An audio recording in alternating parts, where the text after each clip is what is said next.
चलिए, तो अब आज की क्लास को आगे बढ़ाते हैं। हमने कल प्रश्न नंबर 5 तक देख लिया था। आशा करता हूँ आप लोग समझ में आए होंगे। हाँ, होमवर्क भी दिया था, क्यों 26 और 91। चलो उसको एक बार देख लेते हैं। 26 एंड 91 एलसीएम 26 91 2 से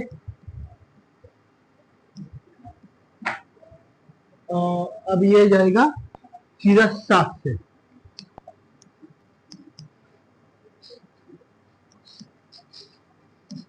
और 13 से एक एक बार। ठीक है, तो इसका एलसीएम कितना आ जाएगा? 2 गुणा 7 गुणा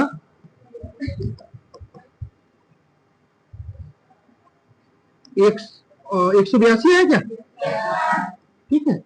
एचसीएफ की बात करेंगे तो 26 13 1 और यहां बात करोगे तो 7 से काटना पड़ेगा और 13 1। अब मैं प्रॉपर नहीं करा रहा हूं, प्रॉपर पता है आपको कैसे करना होता है। एचसीएफ आया हुआ कितना? 13। फिर हम लिखेंगे जांच। जांच में दोनों संख्याओं का गुणनफल बराबर एलसीएम इंटू एचसीएफ। ए गुणा बी। ए कितनी है? 26। बी है 91। यहाँ 13। चलो कोई बात नहीं, उधर लिख देते 13। एलसीएम कितना है? 182 और इंटू यहाँ काटोगे 7 बार और 7 से काटोगे तो ये 26 बार और 26 बराबर 26 आ गया होगा। जो भी आया हो, मतलब या तो आप गुणा कर लोगे यहाँ 26 और 91 का, और उधर गुणा करोगे 182 और 13 का। दोनों तरफ आपको समान संख्या प्राप्त हो गई होगी। ठीक है, चलिए अब बात करते हैं सवाल नंबर 6 की तरफ। अच्छा, कितने लोगों को गलत था ये? कोई था ऐसा? जांच गलत थी और एलसीएम एचसीएफ बराबर आए तो आपको गुणा करने में गलती की होगी। क्या? किस चीज को 2 3 6 लगा? हमारे लिए क्या? हाँ तो सही तो है, बराबर संख्या आएंगी कुछ भी आए। 2 3 6 6 बराबर 2 सही तो है। अरे मैंने काट दिया था तो मेरा भी 1 बराबर 1 आ जाता। वो छोड़ो, मतलब आपकी दोनों तरफ की संख्या कैसी आई होंगी? बराबर आई होंगी। ठीक है, 2 3 6 6 दोनों तरफ आ गया होगा। ठीक है, चलेगा। अब हम जो बात करने जा रहे हैं प्रश्न नंबर 6, प्रश्न नंबर 7 और इसके बाद प्रश्नावली 1.2। ये सारे सवाल भाषाई सवाल हैं, थोड़ा समझ के करना पड़ेगा। हालांकि 6 क्या मैं कहूंगा 5 भी भाषाई सवाल था, है ना, तो इनको उत्तर में भी आपको भाषा लिखनी पड़ती है। सारे सवाल एक जैसे होते हैं।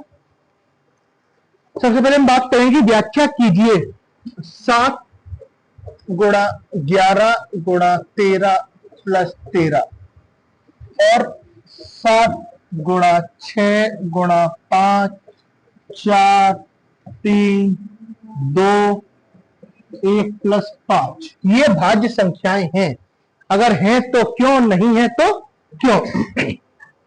भाज्य संख्या का सबसे अच्छा एक कॉन्सेप्ट समझो मेरी बात। भाज्य संख्या होती क्या है? जिसमें किसी भी संख्या का भाग चला जाए, यही तो होती है भाज्य संख्या। अब देखो मेरी बात, माना कि यह 16 है, 16 भाज्य है। क्यों है? इसमें 2 का भाग चला जाएगा, 4 का चला जाएगा, 8 का चला जाएगा, 16 का भी चला जाएगा और 1 का भी चला जाएगा। ठीक है, आप क्या करते हो? जैसे मैंने कहा आपने इसमें 2 का भाग दिया, यही तो करते हो। तो आप क्लियर कर दो, यही तो करते हैं, हाँ या ना? अच्छा, अब देखो, इसको हम 16 को, मैं उस सवाल की नींव बना रहा हूं, देखना कहां से सवाल तक जा रहे हैं। 2 गुणा 8 लिख सकते हैं, हाँ या ना? पूरी क्लास में किसी दिक्कत है? मैं इसको 2 को कोष्टक में 8 लिख सकता हूं, हाँ, दिक्कत तो नहीं है। ठीक है, मैं इसको अब 8 को 2 गुणा 2 लिख सकता हूं, या फिर एक काम करो, ठीक है, उसके बाद इसी को मैं 2 गुणा 2 प्लस 4 लिख सकता हूं। सब 16 ही है, ये तो पकड़ लो, सब 16 ही है ना। ठीक है, 2 कितना है, बाहर है। मैं ये कह सकता हूं ये संख्या 2 से कटेगी, आपको दिखा भी दिया। तो यानी कि अगर एक संख्या बाहर है और कुछ भी कोष्टक के अंदर है तो वो संख्या भाज्य संख्या है, ये मानते हो, और वो उसी संख्या से कट जाएगी। पकड़ो ना, अभी उल्टा चले उस सवाल को लेके। यहां तक ठीक है। अब हम इस सवाल पे आ जाते हैं। देखो एक पद तो ये कहलाएगा, यार ये रेड पेन कहां चली जाती है मेरी बार बार। एक पद तो यहां से यहां तक कहलाएगा, क्योंकि प्लस या माइनस के बाद पद चेंज हो जाता है। और जहां प्लस या माइनस लगा हो उन पदों में आप कुछ संख्या कॉमन ले सकते हो, और कॉमन आ रही है तो। और यहां आपको दिख रहा है 13 कॉमन है या नहीं है। बहुत बेसिक से समझा रहा हूं। 13 कॉमन है तो हमने 13 को कॉमन लिया। 7 बचा, 11 बचा, और यहां 1 बचेगा ना, प्लस यहां भी क्या बचेगा, 1। बना रहे हम लोग क्वेश्चन में क्या लिखा है हमें मतलब नहीं है। हम यहां पहुंच गए ना, तो हम लिख सकते हैं चूंकि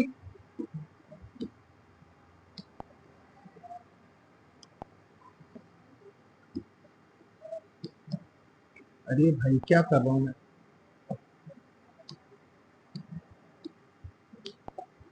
क्योंकि 7 गुणा 11 गुणा 13 प्लस 13 का एक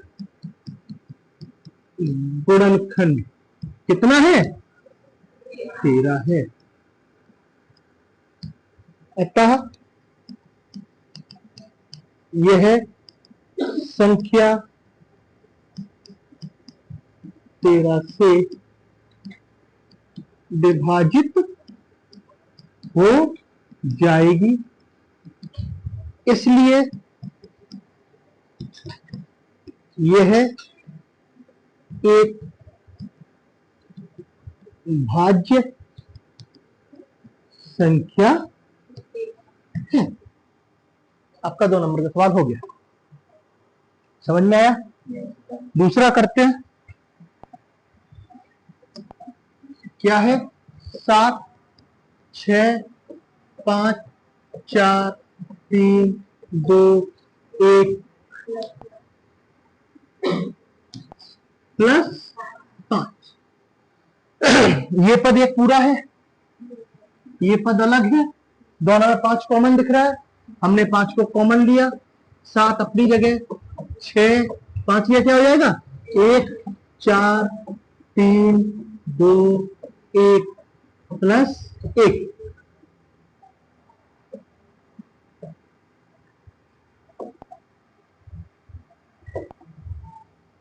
ठीक है, वैसे कोष्टक लगाने की नहीं थी, वाला यहां से हटा दो। ठीक है, तो आपको फिर दिख रहा है बाहर कितना है, 5 है। अगर 5 है तो सेम भाषा जो आपने यहां लिखी है यही भाषा आ जाएगी, क्या, कि चूंकि 7 6 5 4 3 2 1 प्लस 5 का एक गुणनखंड 5 है, अतः यह संख्या 5 से विभाजित हो जाएगी, इसलिए यह संख्या भाज्य संख्या है। आपके 10वीं में कोशिश वो यही करेगा कि यही दोनों सवाल देगा। अगर कुछ अलग देता है आप देख लेना, प्लस के बाद क्या लिखा हुआ है, वो संख्या दोनों तरफ है तो उसको कॉमन ले लेना, और वही संख्या यहां आ जाएगी और भाषा हो जाएगी। ठीक है, समझ में आया। देखो क्या बोल रहा है किसी खेल के मैदान के चारों ओर एक वृत्ताकार पथ है, ठीक है। जैसे आपका स्कूल ग्राउंड है, 100 मीटर की दौड़ होती है ना, ऐसे ही एक वृत्ताकार पथ है। इस मैदान का चक्कर लगाने में सोनिया को 18 मिनट लगते हैं। कितने? 18। और इसी मैदान का चक्कर लगाने को रवि को 12 मिनट लगते हैं। तो क्या कहना चाह रहा है कि दो बच्चे हैं और कैपेसिटी अलग अलग है, यानी कि एक चक्कर लगाने में लड़की को, जो लड़की है जो सोनिया है, उसको 18 मिनट लग रहे हैं और जो लड़का है उसको 12 मिनट लग रहे हैं, ठीक है। अब मैंने बोला कि दोनों की रेस कराई और दोनों को एक साथ दौड़ाना शुरू किया। जब आप दोनों को एक साथ दौड़ाओगे तो आप दिमाग में ये सोच सकते हो कि जैसे माना कि ये वृत्ताकार पथ है और यहां से ये दोनों बच्चे दौड़ रहे हैं।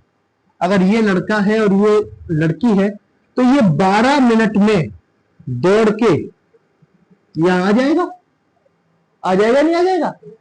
और ये लड़की, देखो बात समझना, ये लड़की 18 मिनट में दौड़ के यहां आ रही है। लड़का कितने में आ रहा है? 12 में। और लड़की कितने में आ रही है? 18 में। अगर दोनों का एक ही टाइम ले लो, मतलब 12 मिनट ले लिया, तो लड़का जब यहां पहुंचा 12 मिनट में, तो लड़की यहां कहीं दौड़ रही होगी इस टाइम पे, हाँ या ना? समझ सकते ना ये चीज को?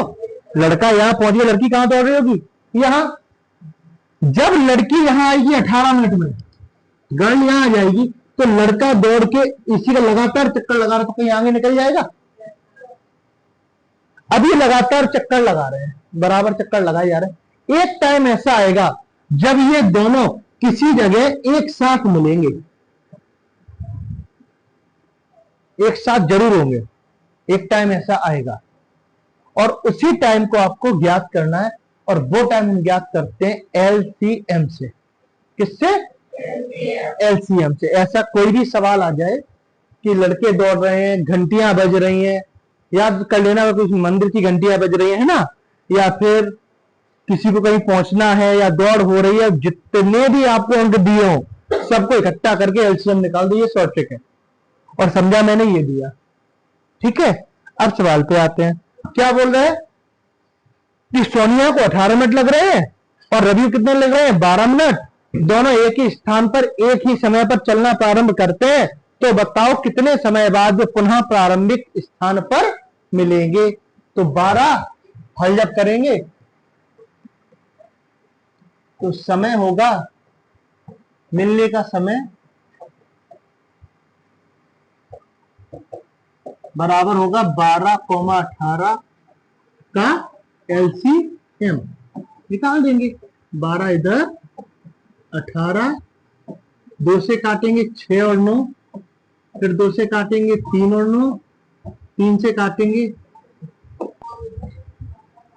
1 और 3, और 3 से काटेंगे 1 और 1, यानी कि 2 गुणा 2 गुणा 3 गुणा 3, 3 का 3 में 9, 9 दूनी 18, 18 दूनी 36 मिनट।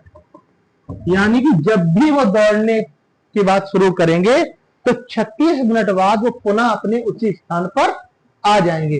और इस 36 मिनट का मतलब समझ रहे होगे, यानी कि लड़का 3 चक्कर लगा लेगा, क्योंकि 12 मिनट में 1 चक्कर लगा रहा है, और लड़की 2 चक्कर लगा लेगी। अगर वो इसी स्पीड से दौड़ते रहेंगे तो लड़की 2 चक्कर लगाने के बाद वहीं आ जाएगी, और लड़का भी 3 चक्कर लगा करके वहीं आ जाएगा। कितने मिनट में? 36 मिनट में। ऐसा सवाल आ जाए तो आप लोग एलसीएम निकाल दीजिएगा, ठीक है।